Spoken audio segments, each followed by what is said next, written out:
get this, JPMorgan Chase, right?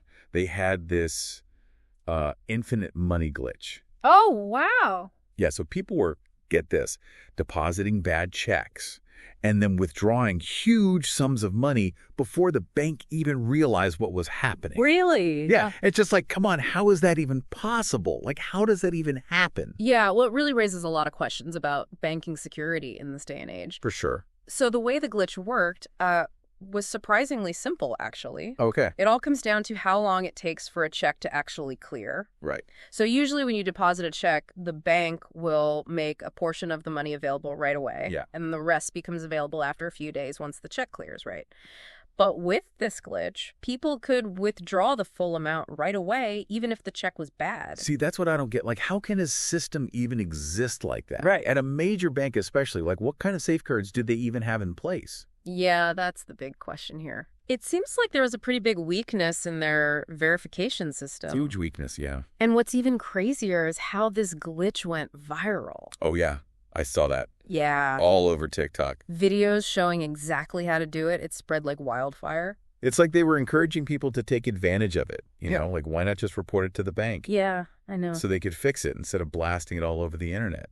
It just seems like everyone was more interested in, like, getting rich quick instead of doing the right thing. Yeah. Well, easy money is tempting. Oh, yeah. And when you see everyone else doing it online... Well, it makes it seem okay, I guess, but it's not okay. No, it's definitely not okay. People were withdrawing tens of thousands of dollars, hundreds of thousands even. That's not just like a little mistake. No, that's stealing. Exactly. Stealing. It is. And now JPMorgan Chase is suing people who exploited this glitch.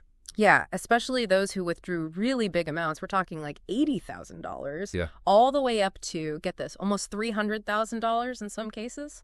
Wow. That's crazy. Yeah. I hope they throw the book at them. It's just infuriating, you know? I can understand why you feel that way. Yeah, what kind of message does this send to people who are actually trying to do things the right way? Well, it's a violation of trust, that's for sure. Exactly. Not just against the bank, but against, like, the whole idea of the financial system. Yeah. JPMorgan is focusing on the worst cases, especially anything that might be connected to organized crime, but, they're still investigating thousands of smaller cases, too. Organized crime? Like, this wasn't just some kids messing around. Well, it seems like some people saw this as a chance to really take advantage of the system on a large scale, Wow, that's scary. It is a reminder that financial institutions are, well, they're constantly being targeted by, sophisticated criminal networks. It's just wild. This whole thing just makes me worry about the whole system. Like, yeah. You think your money is safe in the bank, and then boom, something like this happens. It's definitely a wake-up call, not just for the banks, but for everybody. Yeah. It really shows how fragile things are with digital banking. Totally. Yeah. And, it's not just about the money that was stolen. Right. Now JPMorgan Chase is facing all these lawsuits. Oh, for sure. I bet they are. From customers who feel like the bank completely failed them. Well, I don't blame them. Yeah. If I was one of those customers, I'd be livid. I would too. Like, you trust these institutions with your money, your hard-earned money, and then this happens. It's a slap in the face. Yeah, it's a huge hit to the bank's reputation. For sure. It makes you wonder how something like this could happen at one of the biggest banks in the world, Makes you think they maybe care more about profits than they do about security. Right. Like, they cut corners to save a few bucks, and now look at this mess. It's hard to say for sure, but it definitely highlights the need for better security in the banking industry as a whole. Yeah, 100%. And what about TikTok? Right. And all these other social media sites, they're letting these videos spread like crazy. Well, it's tricky. It's practically endorsing criminal activity. I mean, they do have a responsibility to keep an eye on what's being shared. Yeah, and take down anything that encourages illegal stuff. Right. But they need to be more proactive. Yeah. Like, it's not enough to just react after something bad has already happened. I agree. They need to be actively looking for these videos and removing them. Yeah. Prevention is definitely key, but it's a tough problem to solve. I know. It's just frustrating. Yeah. It's like a constant battle between the people trying to take advantage of the system and the people who are trying to protect it. Absolutely. This whole thing just makes me feel so helpless. Like, yeah. What can we even do to protect ourselves? It's a valid concern, but there are some things you can do. Okay. Like what? Well, first off, keep a close eye on your bank statements. Okay. And your credit card activity. Yeah.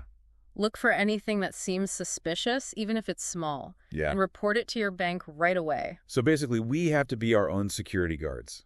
In a way, yeah, it's about being vigilant Okay. and taking those proactive steps to protect yourself. Right. But it's also about demanding more from these institutions. It's true. You know, we need to hold banks accountable for making sure their systems are secure. Yeah, but it just feels like such an uphill battle. Technology is changing so fast. It is. And it feels like the criminals are always a step ahead. It's true. Technology is a double-edged sword. Yeah. It gives us so many amazing things, but it also opens up new ways for people to take advantage of us. Exactly. So what can we do about it? It's a challenge, but not impossible. We need stronger regulations Yeah.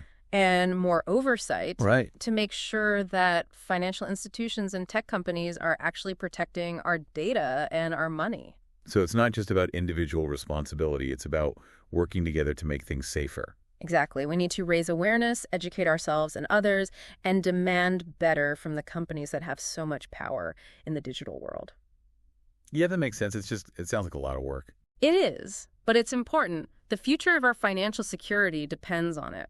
Okay, so what you're saying is we're not completely powerless in this situation. Exactly. By staying informed, by being proactive, and by demanding accountability, we can actually make a difference. Okay, that's good to hear. At least there's something we can do. There is. And this whole situation, as bad as it is, it's a reminder that we can't just assume our finances are safe. We have to be vigilant. Absolutely. And we need to keep having these conversations to bring these issues to light and find solutions. I agree. This whole deep dive has been really eye-opening, even if it's a little scary. I get that. It definitely makes you think about how secure our financial system really is. And how technology is going to shape the future of finance. Exactly. Those are some big questions. Yeah, and it brings us to a really important question for you, our listener, to consider. Okay, what's that?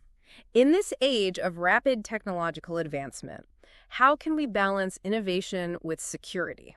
How do we make sure that the benefits of technology don't end up hurting us financially? I don't know. It just feels like we're fighting a losing battle. Like, Yeah. we want all this cool new technology and the convenience, but then there's always a new scam, new security risk. It's exhausting. It can definitely feel that way, I get it. Yeah. But we have to remember that we're not just along for the ride, you know? Yeah. We have a say in how technology develops, and we have a responsibility to make sure it's being used for good. I know, but it's hard to stay positive after hearing about stuff like this JPMorgan Chase thing. I understand. Like, what's next? What other vulnerabilities are out there that we haven't even discovered yet? That's the million-dollar question, right? It is. And it's why we have to be so vigilant. Okay. We can't just wait for something bad to happen. We have to be proactive and try to prevent it from happening in the first place. So what are we supposed to do? Like, constantly check our bank accounts every 5 minutes? No, not necessarily. I- It's about finding that balance, you know, being aware but not letting it consume you. Right. We can stay informed about the latest scams, make sure we're practicing good digital hygiene, Yeah. and we need to demand better security from the institutions we trust, you know? Okay, so knowledge is power, Exactly. but it's hard to keep up with everything. It feels like there's a new threat every day. It can be overwhelming, that's for sure. Yeah. But there are resources out there that can help. Okay, like what? You've got cybersecurity websites, consumer protection agencies. Right. Even your bank probably has information on how to stay safe online. Okay, so we need to stay informed, be careful online, and push for better security. Exactly. What else? Well, we can support programs that teach people about financial literacy and cybersecurity. Oh, yeah, that's a good idea. Right. If more people understand how to navigate the digital world safely, it makes things safer for everyone. So this isn't just about individual responsibility. It's about working together to create a safer environment. Exactly. We all have a part to play. Yeah, I guess you're right. This conversation has been a real eye-opener. I definitely didn't realize how much work goes into protecting our finances. It's a continuous effort, for sure. Yeah, but it's important. We can't just assume everything's going to be okay. Well said. And remember, the conversation doesn't stop here. Right. We need to keep talking about these issues, sharing what we know, and holding those in power accountable. Totally agree. Well, this has been a lot to take in. I know. But hopefully our listeners are feeling more prepared to protect themselves in this crazy digital world. I hope so too, remember. Knowledge is our best defense, so stay informed, stay vigilant, and stay engaged. And together we can navigate the challenges and the opportunities of the digital age. That's a great point to end on. Thanks for joining us today for this deep dive, and thanks to all of you for listening.